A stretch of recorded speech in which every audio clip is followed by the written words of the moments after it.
I'm delighted to welcome Nicola Harvey this afternoon to the programme. And Nicola, you do some special things with some very special young people. So tell us about your Little Yogis.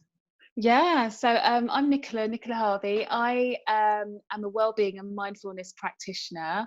I started out, I would say probably just under sort of 10 years ago, as a special needs teacher, qualified special needs teacher. And I work with a lot of children and young people, supporting their wellbeing and their emotional needs. What I found, particularly with children that had special needs, they experience a lot of anxiety and depression and low mood.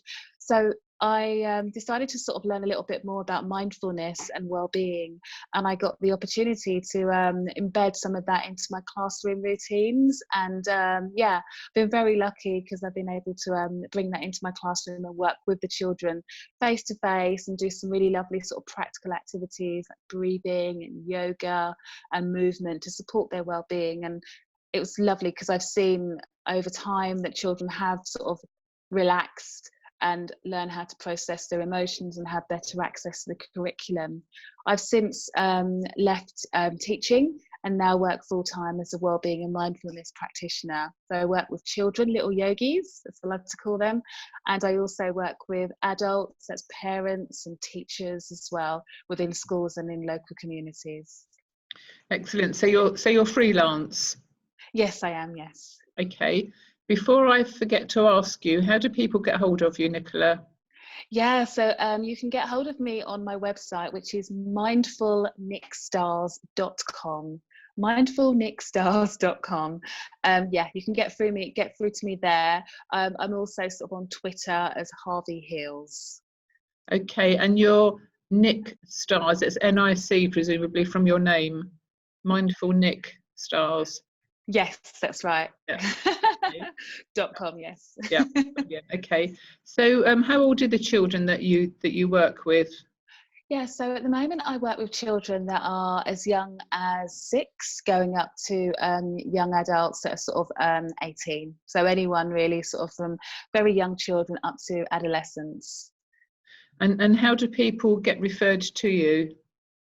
Yeah, so basically they would find me online or it's word of mouth. I do a lot of work within the communities. I mean, next week I'm going to be working for a children's literacy charity, and I'm going to be doing some staff wellbeing with the staff there, as well as doing some special needs training for staff, because they go into primary schools and secondary schools and work with different children. So yeah, it should be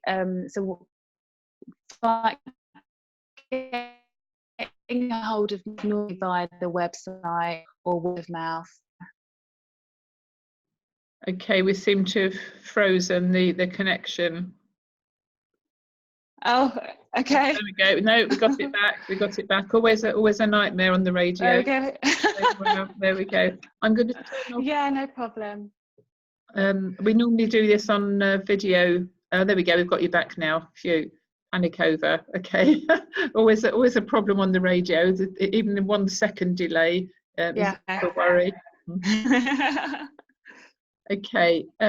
So 6 to 18-year-olds, and what kind of reception do you get from parents? Because a lot of the problems we hear with children is as a result of the home life they lead, perhaps anxiety and not a wonderful home life, should we say, without going into too much detail. So how do you get around skeptical parents? Because it all sounds a bit woolly and woo-woo. So what I've recently started doing is mindful parenting workshops. So I work directly with the parents. So there's been a lot of sort of evidence and studies recently that have been taking place to say that when an adult is modelling sort of positive well-being, it has an impact on the child. But as adults, we're not always conscious of what we do and what we say and how it affects the little ones in our lives. So I really enjoy sort of working with parents if they're on board, if they're happy to, and speaking to them about ways in which they can use breathing techniques and relaxation, and even just talking to their child with using positive framework and positive talking. I had the opportunity recently to write a book, and it's called Mindful Little Yogis: Self-Regulation Tools to Empower Kids to Breathe and Relax.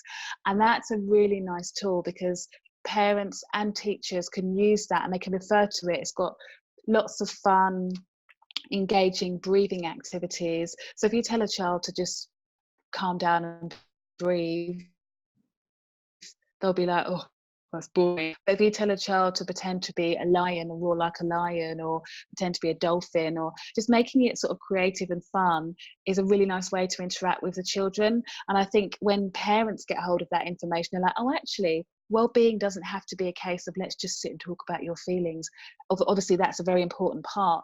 There's other parts to it that can be easily accessible, but when talking to parents, I try to just make it as clear and concise as possible, but also emphasize that the home environment is basically the pinnacle of what's happening in that child's life. It is the foundation for everything. So if they're having a positive home environment, particularly between the ages of 0 to 7, their subconscious mind is being formed by what their belief system's being formed by what the parents and what the teachers and the adults around them are saying. So when I tell parents about this, that being a parent, you don't get a manual for being a parent. You're just told, there you go, off you go, there's your baby. And some parents are fantastic, and some parents, they do need that additional support, need a little bit more guidance. So I would say face-to-face talking to parents, doing workshops with parents. So I'm doing mindful parenting workshops, but also using books like Mindful Little Yogis, the book that I've written, or there's a lady called Kathy Creswell. She does a lot of cognitive behavioural therapy and a lot of stuff that's specifically rated to parents to bring into the home. So yeah, there's lots of tools out there, but I would say just making it as easily and as accessible so parents don't feel overwhelmed. They feel that they learn the tools themselves so they can bring them into the home and show and teach their child. That's really important and a great strategy. I remember years ago, I used to go into schools teaching about behavioural profiling, and Yeah. I would be talking to head teachers in groups, and then one head teacher one time, she said, do you know, we've got a problem with absenteeism. What can you do for absenteeism? And she was running an infant school. So it's obvious that it's not the kids not taking them, so they can't take themselves to school at that age, so it's the parents not being asked to take the kids to school for whatever reason. Yeah. So I found some funding, and we did a 6 or 10 week, whatever it was, a parenting class that was about getting the parents, mentoring the parents, and we did it in school time, so it meant that the kids had to be in school. So we quite well, because the head teacher got her attendee up, attendee numbers up. The parents, we had people come out with some admitted that they couldn't read and write, and it was only because they'd been expected to help their children read and write that they couldn't. So through the workshop and giving them confidence on raising self-esteem, etc. Somebody came and somebody else did a writing course, somebody started doing IT things. It was amazing. So the strategy of going via parents, really does make a difference. Yeah, and they also learn from each other as well. They what I've found with the parenting workshops, if you have a parent, we've done a lot of stuff around transitions, so helping parents support their child with the year 6 to year 7 transition. So that if their young person is transitioning onto secondary school, it's a big thing, and the parent has to facilitate that in the home and be positive. And I've been in situations where there's been parents that are really sort of anxious and nervous, and there's no amount that you can say. You can give them the tools and strategies, but when they hear another parent talking about their own difficulties and normalizing it, there's almost a form of bond, and it sort of creates, it's like that group they can learn and share from each other, because a lot of the time parents feel like they're on their own and they can't do certain things, but if they hear another parent struggling and they give that person advice, it might just inspire someone else to do something differently at home with their own kids. So yeah, I am all for parenting workshops, because it starts with them, really. Brilliant. And there's lots of help on Facebook now, isn't there? There's lots of groups I'm talking to you now in a place where I'm not normally at, and there's some two little children outside the window here, and they're getting up to sleep, and they only look as though they're about 4 or 5 years old, and they shouldn't be doing what they're doing, but I can't Uh-oh. go and intervene. It's two little boys, so I shall have a look in a moment. Goodness me. Oh. So you mentioned 0 to 7 years old, and I talk about that when I give talks about behavioural profiling, and Yeah. the Jesuits have a saying, "Give me the boy till he's 7, and I'll give you the man." So that is a very old saying, thousands of years, Yeah. and yeah, so important. So when you first get involved with children, I mean, do you deal with them on a one-to-one basis? Do you deal with them in a group? How do you work? Yeah, so it could be both. So if it's a group situation, could be transition anxiety, bullying, could be to do with any particular subject. So if it's within a group environment, we do sort of really nice sort of psychoeducation. So it's informing children about their thoughts, feelings, and behaviours, and just getting them to understand what anxiety is, what is going on with them, and normalising it. And then we do some practical strategies, and we'll do some games and some sort of modelling, some role play, and they always walk away with some coping strategies to support them. If it's one-to-one, it's a little bit more specific to that child, and it may be that that child has already attended one of my sessions, my group sessions, and they come to me, the parent wants them to have a few more sessions of some guided self-help. So it could be 4 to 6 sessions or 6 to 8 sessions, depending on the child. And again, it would be one-to-one, assessing their needs, getting to know them. It would be a bit more relaxed, but we would be doing some breathing activities, looking at some coping strategies, a bit of psychoeducation. There's a lot, depending on their age, we use a bit of CBT, a bit of just exploring how their thoughts affect their feelings affect their behaviour. And yeah, just really sort of honing in on what they can do, what strategies, what practical things that they can do next to make them move forward. I think a lot of the time, particularly with parents and with children now, there is, because mental health and well-being is such a big thing and people are more aware of it, there is a bit of a stigma still when it comes to mental health. And it's demystifying that stigma and saying we all have mental health. It's just as important as our physical health. If we're sick, we go to a doctor.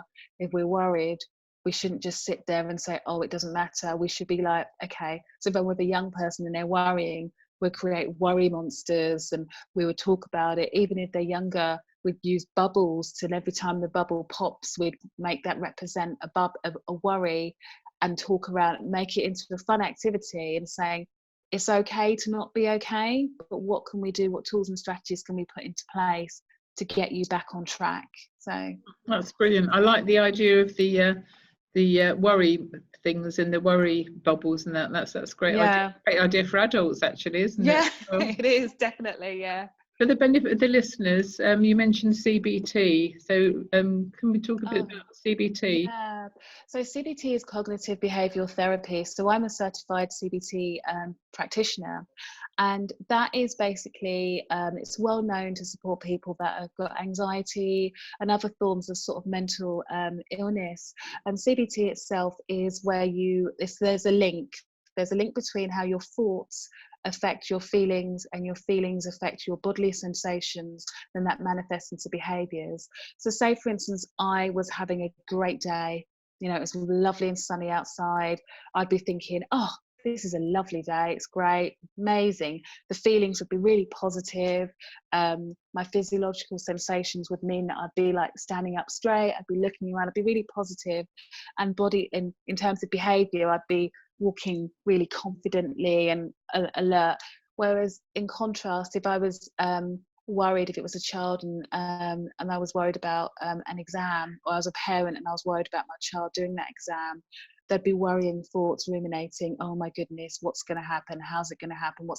The feelings could be this uncomfortable, sick feeling in the stomach.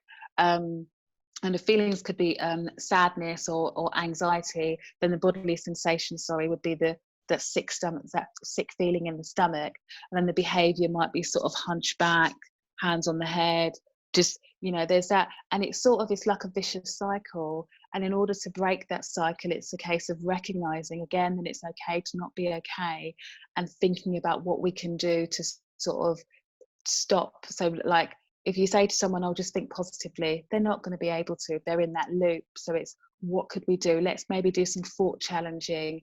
Is it really going to happen? Okay, what practical steps can we put in place? So I think it always starts, I mean, they're all interrelated, but it tends to start with a single thought. They say like thoughts become things, and thoughts do manifest, and they do have this rippling effect. So it's, if you change the thoughts, if you do some thought challenging, which is a really big part of CBT, and then it does have an impact on your feelings, your bodily sensations, and your behavior. So I love to do that. There's, luckily, because now mental health and wellbeing is such a big subject, a lot of books, child-friendly books and books for teenagers are out, workbooks as well, so storytelling books as well as workbooks that are suitable for children and young people to sort of learn about CBT in a more accessible way. And then obviously, like for teachers, I was at a school this morning and we were doing something called the STOP model, which is a form of CBT, and STOP stands for stop, take a breath, observe, pull back, as in put things into perspective, then practice what works. There's 2 P's, and the practice what works is using some coping strategies. It's great for kids as well as teachers and adults. But yeah, there's a lot of stuff about CBT and how it's an evidence-based tool that can support children, young people and adults, particularly if they're anxious or experiencing overwhelming emotions. Explained like that, it all sounds very easy to do, but I'm sure it's not. I'm sure you must have a great deal of patience to do what you do. You have to be, because particularly when you see a child for the first time, or you see a group of children, and it's it's nearly exam time or almost time for the SATs, or even a parent or an adult or teacher that's experiencing overwhelm because Ofsted might be coming the following week. You have to be patient.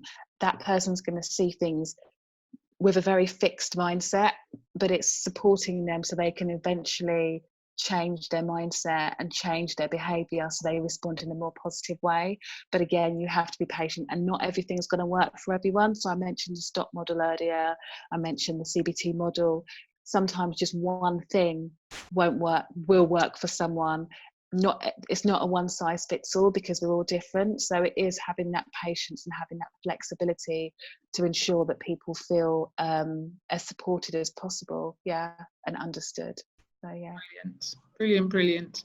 What was the second P? You said on the stop, you said it stopped with 2 P's. So it's stop, take a breath, observe, and then it's pull back, as in sort of put things into perspective.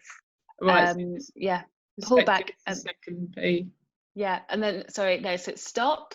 Yeah. Take a breath, observe, pull back, so it's perspective, and then the last one is practice what works. Okay. So when you say practice what works, it means coping strategies. So it could be deep breathing exercises, it could be going for a walk, it could be writing a to-do list, prioritizing, journaling, whatever helps you bring you into the here and now.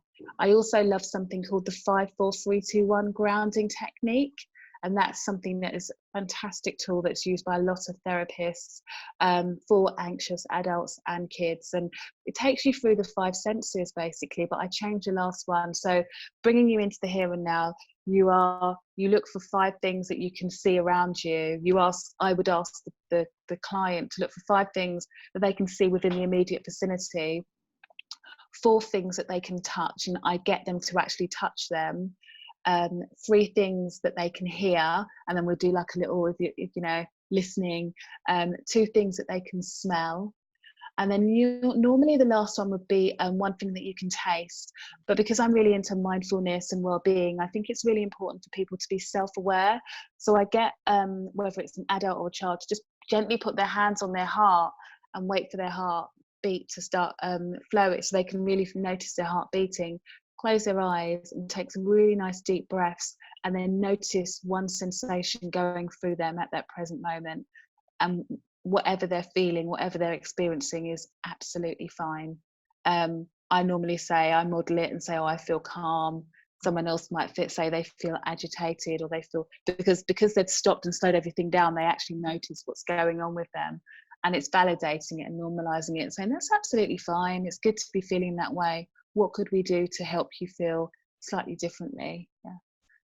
Brilliant. That's some really good strategies that you've mentioned. So with the CBT, the stop, and the 5, 4, 3, 2, 1, I've made some notes here, so I'm going to be, I might practice them myself. Brilliant. Okay, well, thank you for being with us this afternoon, Nicola.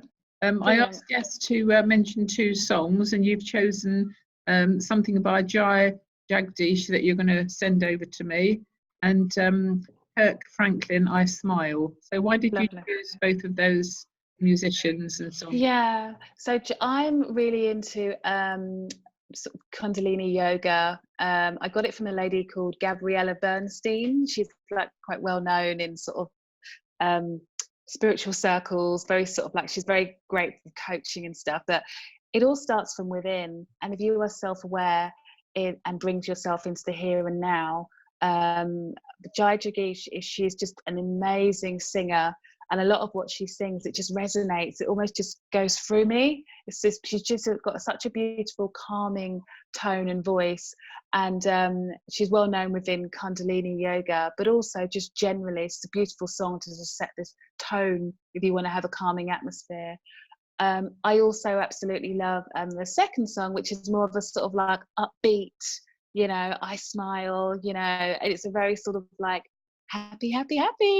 And admittedly, we can't always be happy, we can't always be yay, but we can put on a song. Music is so powerful, it can shift how you're feeling at any given moment. And I heard that song first at a Zumba class. That was like the calm down song at the end, and I was just like, oh, this is a love. I was just buzzing. I was so happy when I heard that. It just uplifted my mood, even though I was exhausted. So yeah, that's the reason. Brilliant. Thank you for both of those choices, and remind us of your book title again and your website. Yeah, so my book is called Mindful Little Yogis, and it's available on Amazon and all good bookstores. It's Mindful Little Yogis. It's a bit of a mouthful. Self-regulation tools to empower kids to breathe and relax, and it's available internationally. So it's available in the UK, and also available sort of. They've got a US version of the book as well. Wow. Yeah, so that's available. Yeah, very happy. Yeah, and it's on pre-order. If you went into any bookstore, my publishers have, you know, you could go in and just say the name of the book, and if it's not already in a bookstore, they could order it in for you for the next day or the next week. Yeah, very happy about that. Yeah, and hopefully I'll be writing another book soon. So yeah, it's been really positive, particularly for kids with SEN or parents. It's a book for adults to use with young people. So if you're a therapist or a parent or a teacher, it's great for you to just bring into the home or in the school or in your therapy practice, because there's a lot of practical strategies, loads of breathing techniques, loads of self-regulation tools, how to set up a space using visual timetables, and things like the 5, 4, 3, 2, 1 technique, as well as some neurology as well, some stuff about what's going on in the brain, which has an impact on how we're feeling at any given time. So yeah, sorry, that was a bit of a mouthful, but yeah. And then my website is mindfulnickstars.com. Wonderful. Well, thank you very much, Nicola Harvey. My pleasure. Best, and I'll look out for your book. Thank you so much. Thank you.